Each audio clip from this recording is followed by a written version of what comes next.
اعوذ باللہ من الشیطان الرجیم بسم اللہ الرحمن الرحیم سبح للہ ما فی السماوات والارض، تسبیح کرتی ہے اللہ کی ہر وہ شے جو آسمان میں ہے اور زمین میں ہے، وہو العزیز الحکیم، اور وہ زبردست ہے کمال حکمت والا۔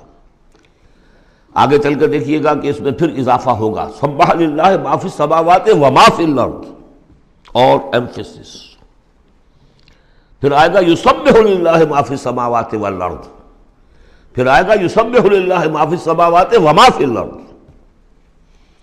تو یہ مضمون جو ہے ان صورتوں کا بہت اہم ہے۔ یہ تسبیح سے مراد کیا ہے؟ ایک تسبیح تو وہ ہے کہ جو ہماری سمجھ میں آتی ہے، میں نے پہلے بھی عرض کیا تھا کہ تصویر کوئی ہو تو وہ مصور کے کمال فن یا اناڑی پن کا گویا کہ اپنے زبان سے اظہار کر رہی ہے۔ آپ دیکھتے کہتے ہیں کسی اناڑی کی بنائی ہوئی تصویر ہے، یا آپ کہیں گے صاحب کسی بڑے ماہر فن مصور نے بنایا۔ گویا کہ تصویر اپنے مصور کے کمال فن یا اس کی عدم مہارت پر دلالت کر رہی ہے۔ اگر کمال فن پر کر رہی ہے تو گویا کہ زبان حال سے وہ تصویر اپنے مصور کی تعریف کر رہی ہے۔ اس معنی میں کائنات کا ذرہ ذرہ اپنے وجود سے گواہی دے رہا ہے، میرا پیدا کرنے والا، میرا صانع، میرا خالق، میرا باری، میرا مصور ہر عیب سے پاک ہے، ہر نقص سے پاک ہے، ایک ہستی کامل ہے، اس کے علم میں، اس کی قدرت میں، اس کی حکمت میں کہیں کوئی کمی نہیں۔ یہ تسبیح حالی ہے، زبان حال سے۔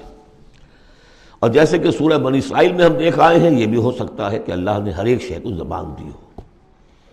سورہ حامیم سجدہ میں بھی الفاظ آئے، ہمارے ہاتھ پاؤں کہیں گے الیوم انطقنا اللہ الذی انطق کل شیء، آج ہمیں اس اللہ نے زبان دے دی، اس نے ہر شے کو زبان دی ہے، تو ہر شے کی بھی زبان ہو سکتی ہے۔ اور سورہ بنی اسرائیل میں تھا وَإِن مِّن شَيْءٍ إِلَّا يُسَبِّحُ بِحَمْدِهِ وَلَٰكِن لَّا تَفْقَهُونَ تَسْبِيحَهُمْ، تو زبان حال والی تسبیح تو ہماری سمجھ میں آ رہی ہے، ہو سکتا ہے اور معلوم ہوتا ہے کہ ہے ایک کوئی دوسرا پہلو بھی جو ہماری سمجھ سے بالا تر ہے۔ وَهُوَ الْعَزِيزُ الْحَكِيمُ، یہ دو اسماء اللہ تعالیٰ کے بار بار آئے ہیں، بہت مرتبہ آئے ہیں، اور ان صورتوں میں خاص طور پر آپ دیکھیں گے بہت تکرار ہوگی ان کی۔ اس کی وجہ کیا ہے کہ ایک تو یہ کہ یہ دو اسماء جو ہیں اس اعتبار سے ان کا جوڑا جو ہے معنوی اعتبار سے بہت اہم ہے۔ العزیز وہ ہستی کہ جس کا اختیار مطلق ہے،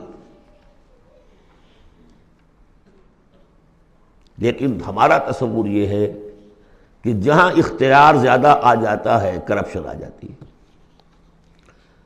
چنانچہ پولیٹیکل سائنس کا تو ایکسیم ہے، یہ فارمولا ہے، authority tends to corrupt and absolute authority corrupts absolutely۔